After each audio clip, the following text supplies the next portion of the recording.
വേനൽ അവധി കഴിഞ്ഞു വിദ്യാർത്ഥികൾ ഇന്ന് ക്ലാസ് മുറികളിലേക്ക് എത്തുന്നു. 42 ലക്ഷത്തിലധികം കുട്ടികൾ ഇന്ന് സ്കൂളുകളിലെത്തും. പട്ടം ഹയർ സെക്കൻഡറി സ്കൂളിൽ മുഖ്യമന്ത്രി വി.ഡി. സതീശൻ സംസ്ഥാനതല പ്രവേശനോത്സവം ഉദ്ഘാടനം ചെയ്യും. രാഹുൽ ജി നാഥ് ചേർന്നു. തിരുവനന്തപുരം പട്ടം ഹയർ സെക്കൻഡറി സ്കൂളിൽ നിന്നാണ് രാഹുൽ. Good morning. ഒരുക്കങ്ങളൊക്കെ ആയോ? എല്ലാ തരത്തിലും സജ്ജീകരണങ്ങളായോ? എന്തൊക്കെയാണ് ഇത്തവണ പ്രവേശനോത്സവത്തിൽ കാത്തിരിക്കുന്ന പുത്തൻ അനുഭവങ്ങൾ?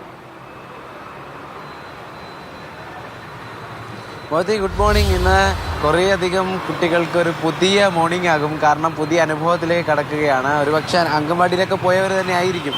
എങ്കിലും സ്കൂളിൻ്റെ ആ ഒരു യൂണിഫോമിൻ്റെ ഒരു പുതിയ ഒരു ഛായയിലായിരിക്കും അവർ വരിക. ഒപ്പം പാഠപുസ്തകങ്ങളും കാണും. അപ്പോൾ എന്തായാലും അവരെ ഒട്ടും നിരാശപ്പെടുത്തരുത് എന്നുള്ളത് തന്നെയാണ് ഈ സ്കൂളിലെ അധ്യാപകരുടെയൊക്കെ ആഗ്രഹം. അപ്പോൾ അവർ നിരാശപ്പെടാതെ സ്കൂളിലേക്ക് വരണം. അതിനുള്ള ഒരുക്കങ്ങളൊക്കെ ഇവിടെ എന്തായാലും പൂർത്തിയായിട്ടുണ്ട്. നമുക്കൊരു AI ചിത്രം കാണാം, ഒരു കുട്ടി ചിരിച്ചുകൊണ്ട് വരുന്നത്. ഇങ്ങനെ തന്നെ എല്ലാവരും വരും എന്ന് നമുക്ക് പ്രതീക്ഷിക്കാൻ കഴിയില്ല. കാരണം സ്കൂളിലേക്ക് വരുമ്പോൾ പല ഭാവവ്യത്യാസങ്ങളും ഒക്കെ നമുക്ക് കാണാൻ കഴിയും. അപ്പോൾ എന്തായാലും ഈ പറയുന്നത് പോലെ അങ്ങനെ ആയി മാറും കുട്ടികൾ എന്നുള്ളതാണ്. ഇപ്പോൾ എന്തായാലും ഈ പരിപാടി കഴിഞ്ഞ ദിവസമൊക്കെ ഈ പട്ടം സ്കൂളിലേക്ക് വരുമ്പോൾ നമ്മുടെ ഈ പ്രവേശനോത്സവവുമായി ബന്ധപ്പെട്ട കലാപരിപാടികൾ സംഘടിപ്പിക്കുന്നതും അല്ലെങ്കിൽ അതിനുള്ള പ്രാക്ടീസും കാര്യങ്ങളുമാണ് കണ്ടത്. അപ്പോൾ എന്തായാലും ഇന്ന് വേദിയിൽ അവർ എന്താണ് പരിശീലിച്ചത് എന്ന് കാണാൻ കഴിയും. കുട്ടികൾക്ക് അതൊരു പുതിയ അനുഭവമായി മാറുമെന്നുള്ളത് തന്നെയാണ്. എന്തായാലും ഈ വേദിയിൽ ഒരുക്കങ്ങൾ ഏതാണ്ട് പൂർത്തിയായി. അവസാനഘട്ട കാര്യങ്ങൾ മാത്രമാണുള്ളത്. വേദിയിലേക്ക് പോയാൽ അവിടെ മന്ത്രിമാർ N. ഷംസുദ്ദീൻ വിദ്യാഭ്യാസ മന്ത്രി, മുഖ്യമന്ത്രി എത്തുന്നു എന്നുള്ളതാണ്. അത് കഴിഞ്ഞാൽ എനിക്ക് തോന്നുന്നു അവരെക്കാളൊക്കെ VIP എന്ന് പറയുന്നത് ആ തൊട്ടിപ്പുറത്ത് ഈ വേദിയിൽ ഏറ്റവും മുന്നിലുള്ള സീറ്റുകളിൽ ഇരിക്കാൻ പോകുന്നവരാണ് VIP-കൾ.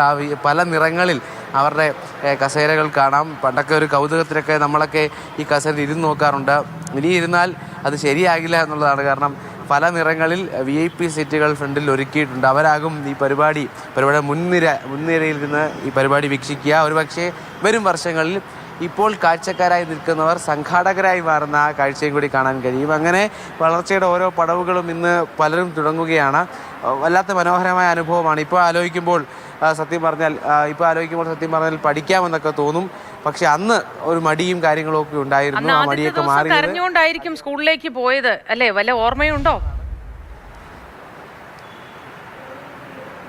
അല്ല, കൃത്യമായി പഠിച്ച് മുന്നേറുക എന്നുള്ള ലക്ഷ്യമുള്ളത് കൊണ്ട് തന്നെ കരഞ്ഞ് കാണില്ല എന്നുള്ളതാണ്. എനിക്ക് ഓർമ്മയില്ല സത്യം പറഞ്ഞാൽ എങ്ങനെയായിരുന്നു എന്നുള്ളത്. കാരണം വല്ലാത്ത സങ്കടം ഉണ്ടായി കാണും. കാരണം ഇപ്പോൾ തന്നെ കുറച്ചധികം ദിവസത്തെ അവധി കഴിഞ്ഞ് ജോലിക്ക് വരാൻ തന്നെ മടിയാണ്. അപ്പോൾ സ്വാഭാവികമായും അന്നും നന്നായി കരഞ്ഞ് കാണും. നന്നായി കരയുമ്പോൾ ഒരുപക്ഷെ വേണ്ടതൊക്കെ കഴിച്ച് ആവശ്യത്തിലേറെ കളിച്ച് ആവശ്യത്തിലേറെ ഉറങ്ങി അങ്ങനെ സന്തോഷത്തോടെ ചിലവിട്ട കാലത്തിൽ നിന്നും ഇനി അങ്ങോട്ടൊരു ടൈം ടേബിൾ പ്രകാരം ജീവിതം മാറുന്ന സമയം കൂടിയാണ്. അതുകൊണ്ടാണ് കുഞ്ഞുങ്ങളൊക്കെ കരയുന്നതെന്ന് തോന്നുന്നു.